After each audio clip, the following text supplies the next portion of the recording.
bet you thought you wouldn't see me again. Welcome back to my channel. My name is Rosie. I create cozy lifestyle content here on YouTube. I really like it here, and it's because I can talk about all my obsessions, and one of my greatest obsessions of all is fall and Halloween. And you might not understand this because we're halfway through July, but as far as I'm concerned, the day after July 4th is in fact Halloween, or just fall. Halloween can chill for a second. I like the overall like harvest autumnal vibe. And I'm stepping on here to share with you some of the items that I have accumulated for this year's round of decor and cozy keeping in my home. It's a new phrase that I'm going to coin for myself: cozy keeping, home keeping, you know what I mean? So these are objects, items, sundries that I have collected thus far to create what I think is the ideal fall aesthetic this year. And I also have a little mood board that I'm going to share with you, showcasing my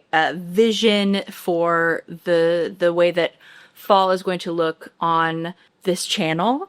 So how I'm going to shoot fall cinematically, and also how I'm going to record it on photographs that I share to my Instagram, and then also just simply how I'm going to live it in my home, in the decor, it's all about setting a mood, and I'm here to share that with you today. But first, a word from today's sponsor. Okay, can we talk about QUINCE for a second? Not only because they're our partner for today, but also because I'm kind of obsessed. I've been slowly building a wardrobe that actually feels like me, and QUINCE has been a game changer, especially because they offer extended sizes that actually fit well. I love cozy, witchy vibes, and I feel like their simple, classic style is the perfect place to accessorize and make these pieces my own. Like, I have the hardest time finding sweaters that feel soft and luxe and don't cling in weird places, but their sweaters are so good, and their leather stuff, shockingly good. I grabbed one of their leather crossbodies, and it looks way more expensive than it is, and it smells more expensive than it is. Like, it's giving quiet luxury without the loud price tag. I'm gonna link a few of my go-tos below, and yeah, I'm a big QUINCE fan over here. I hope you love everything. So this year, I am so inspired by colonial New England. My husband and I have lived in the Northeast for about 3 years now, and we love to travel during the autumn season to all the neighboring states. And I've been so inspired by historical homes, particularly from the colonial era. And I love visiting Vermont. I love visiting Boston, Concord, Massachusetts, Salem, Massachusetts, so many different places. This summer I went to Newport, Rhode Island for the first time. And all of these places with their just beautiful history have inspired me so much that I want to do a colonial Americana infused fall visual style. So I don't mean I don't want American flags and bunting in my home when I say that. I mean I want the folklore, the old world charm, that quality that we don't longer possess, but that feeling of a harvest and hearth and home and family and coziness in the midst of darkness surrounding us. So there's going to be a level of impending doom involved in this, but subtly. And I want everything to feel very homespun, charming, and warm. First, I just want to pull out the film and television references I have here. I have both of the most recent Little Women adaptations. I like them for two different reasons. They both have very different color palettes, but I love the warmth and the lighting in the Greta Gerwig 2019 version. I think that one is really beautiful. I think that one you can watch. This is so odd, but you can watch it with the sound off. And I think that I love the performances and the pathos and grounded acting in the 1994 version. And I also prefer the wardrobe in the 90s version of Little Women. And I love the soundtrack of both. And I think those are always things that I'm always going to visually reference. I'm a massive Little Women fan. I have a little bit of a collection of different publications of Little Women. I have antique versions. I have fun illustrated versions. I have an anthology that's huge. It's a desk reference version of it. And of course, I love visiting Concord. I think it's such a beautiful place and so inspirational if you like history and home decor. So I also have Over the Garden Wall, which my husband introduced me to maybe 7 years ago, and I had never heard of it. And it was just a revelation to me because I felt like I had an idea of an aesthetic that I was really interested in for autumn, and I felt like I hadn't seen it captured in the wild before. And I think that series shows so much of what personally inspires me about the autumn. I've got screenshots from VVitch and Sleepy Hollow. I just love anything. My cats are going crazy. I love a haunted folktale. I think both of those are great representations of something that looks very cozy and quaint, but has something sinister bubbling underneath. I also have the image from The Witch highlighted because lighting is a massive obsession for me this year. I'm really interested in all different types of candlelight. As I'm representing here in this video, candlelight's going to be a really big deal for me. I've got a picture of a quilt. Like I said, I'm so interested in all these varying textures that communicate a different time period, and I just feel like quilts, quilted accessories, quilted pillows, particularly things like this that look patchwork and old world, like they're going to be a big part of how I decorate this year. I've got an image behind Katrina from Sleepy Hollow. I've got an image of a schoolhouse. I really like that idea. I revisited Spring Awakening, which is one of my favorite musicals. It means a lot to me. I saw it when I was a teenager, and I think that so much about that Broadway musical impacted visuals and things that I am drawn to artistically.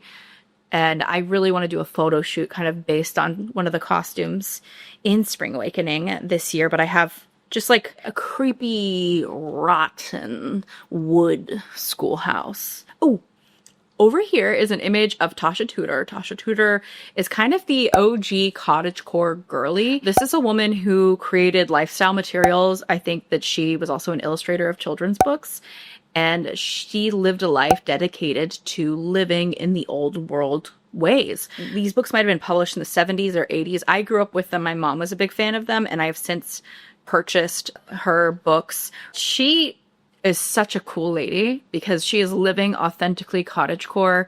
I think before this younger generation got attached to it. And her photographs of her at home are so inspiring. If you haven't looked up Tasha Tudor and you're interested in cottagecore or anything antique, I highly suggest it. I have a cable knit sweater. I want to try and dress that way.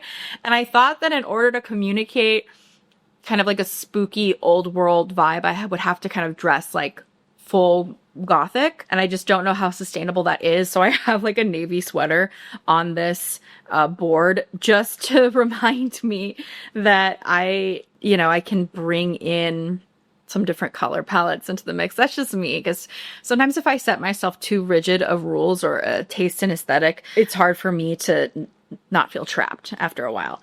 I've got a cast iron pan in here because, again, I love the idea of like homeware as decor. I'm really a big fan of like multi-purpose items. You'll see that I invest a lot in that kind of decor.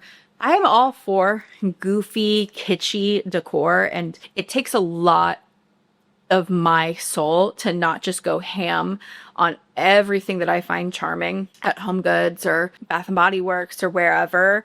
But I don't want like pink ghosts in my house, if that makes sense. I love the pink ghosts. I think they're so cute, but then I think that just ruins the aesthetic that I'm trying to go for. And I really am trying to create something immersive and elevated, and it feels like we're stepping onto a movie set. That's always one of my biggest goals, is to live like I'm in a movie set. I'm going to give you an example. I feel like when I was a little kid and I wanted to dress up as a Disney princess, when I would go to the costume store, there would be costumes that looked perfect, like very detailed from the film. But then there would be Halloween costumes. It'd be like Belle from Beauty and the Beast.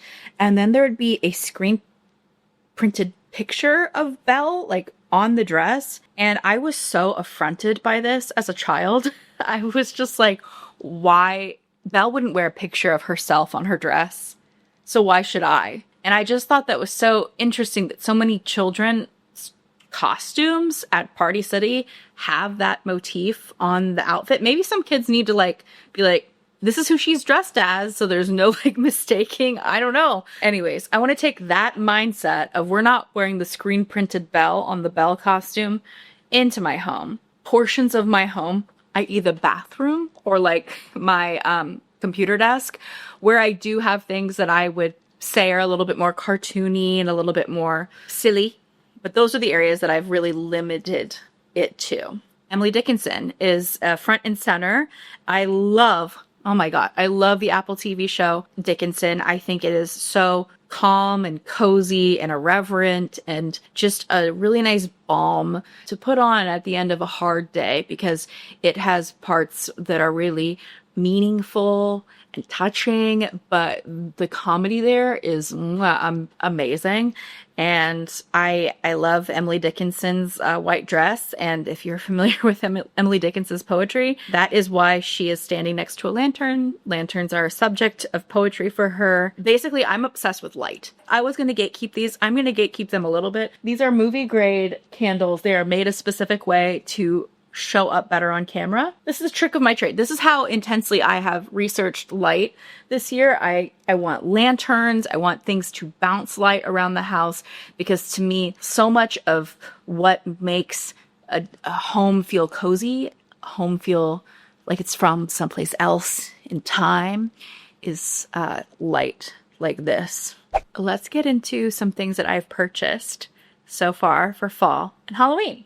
I got this wicker hat on eBay, and I didn't need to, because I thought that this was something I had, invented aesthetically. I was like, oh, what if there's a wicker witch hat that I could find? So I looked it up on eBay. I just typed in wicker witch hat, because materials being old world are really important to me. And I also have had this out, so I consider this kind of an all season thing, just because I'm attracted to all things witchy. But then I got on TikTok and I saw a TikTok shop ad for this exact hat. So I was like, oh, this isn't such an isolated, individual, unique find as I thought it was. But I think that this is really beautiful. I'm probably going to keep it here on this buffet. I just like, little hints of the macabre, little hints of spookiness. The old world charm of this, bar none. I love it. We're just going to talk about wicker for a second. So we've got this really cute wicker jack-o'-lantern, and has a witch hat. I meant to get a larger size of this at HomeGoods. They only had the smaller one when I went, and I thought, oh my gosh, I love the small one as well. So I'm going to get the small one, but I'm going to be going back because they have a larger size one that I think is just a little bit more appropriate for storage. This I could see putting an LED tea light inside of, just to have that broken light shine through the basket. Again, I'm talking about light. I'm not going to stop talking about light. I have an obsession this year, and it's light. Birds. To me, this is autumn and Halloween. Is it a raven? Is it a crow? I don't know. I don't know birds, but it's a black bird. And to me, that's harvest time, spooky season. I got this on Amazon, and it's wood, and I just love the feel of it. It's just a little tiny guy. You can set anywhere just to add, look, we're just layering pieces right here. It looks gorgeous against all of these more orange tone things and the light coming out behind it. Très bien. I've got an even bigger bird. Look at this. Okay, I got this at HomeGoods. This is more expensive. I think this was okay, this is $50, but I love him. I think this is so much more of a fun statement piece for the home. I need to get some museum wax. Basically, whenever you see museum displays, they usually have sticky stuff. It's like a putty on the underside of objects when they're on display in glass cases, so they don't shift.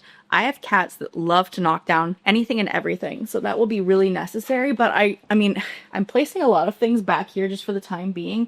But I really envisioned this bird as a big focal point on this buffet. Let's see.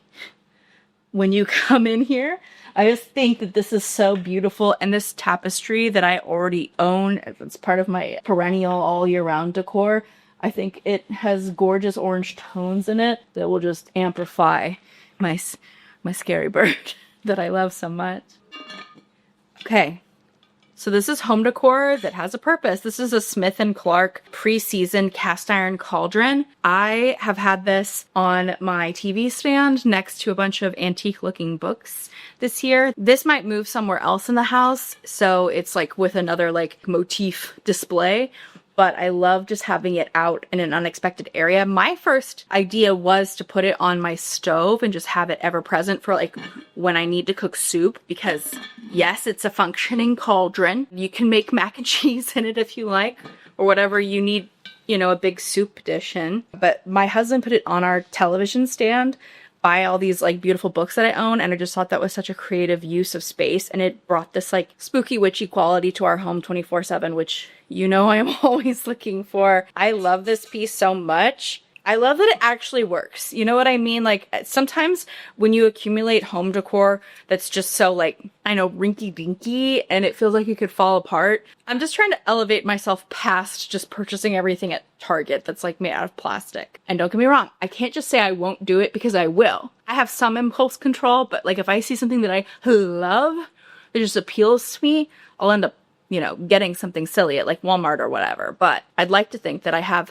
some amount of composure, and that's why I purchase things like this. Also, just to be like a little manifester, my dream is to own a historical home. So when I'm purchasing things in my small apartment, I'm trying not to just purchase simply for this apartment. I'm trying to like think beyond, project a dream, and make it all about like this will be for later. I know it will. I know it will. Home Goods had a knockoff black flame candle, flameless candle, I should say. To be frank with you, I'm kind of unimpressed with it, but I think it looks fun to have. I have like a whole collection of horror books in a little library area, and I think this will be charming to have in that room. And I do like all the, almost like the etching style art all over it. I think it's a nice Home Goods find. Wee wee. I want to take a break and show you a stupid thing that I bought, because I think that that's important, to buy something stupid. And I will make exception for apparel. Stupid apparel is great. And like a throw. And this happens to be a cross between the two of them.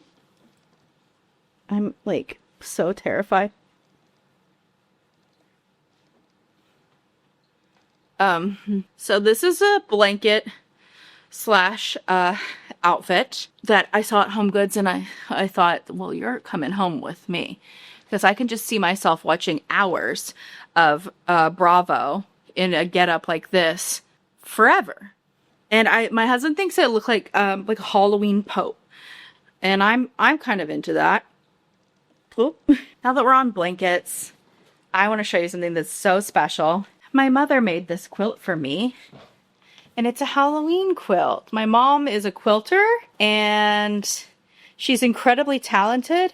And when I visited her this winter, she said, I've got a present for you. And I said, what is it? And the scream that I screamed when she handed me this gorgeous quilt with the black cat and the moon and the stars and the perfect Halloween colors. This is such a beautiful, like, cherishable heirloom possession. I love it so much. My God, my battery is running low, so let's see what I got. I don't have a lot. Okay, I did a bad thing. I know that I could have made this. Easily I could have made this. These are now being sold. These are those ghost paintings. There was a trend, I don't know if it was last year or 2 years ago, that people were thrifting paintings and painting ghosts into them. I wanted to do this trend so bad. I went to several thrift stores. I couldn't find a painting that I felt suited the endeavor. This year, I'm going to check again, because I do want to make the craft. I love painting so much, but I just picked these up because they were cute. This actually was a surprise for my husband, this one. He went to Home Goods. He picked this up for me. I love the size of this. I just think it's like a nice tiny little detail. And I think all of these items, even though they're like, these are trendy, arguably, I think they fit into the aesthetic that I'm trying to communicate. So that's what I've gotten thus far for this year's fall and Halloween decor. I will be back with more. Does my hair still crazy from that fun pumpkin? I can't wait to update you with more videos during the autumnal season. If you are already wanting it to be fall now, if you're cranking down that AC right now, I've got a nice backlog of content from years prior, especially my travel videos that take a lot of pride in them. There's one that I go to Vermont that has gorgeous autumnal footage that I think will soothe your soul. So stay tuned. I've got a lot in store for you, and I really hope you enjoy it. So please subscribe if you are a fall lover. We do fall and Halloween like right around here. Bye!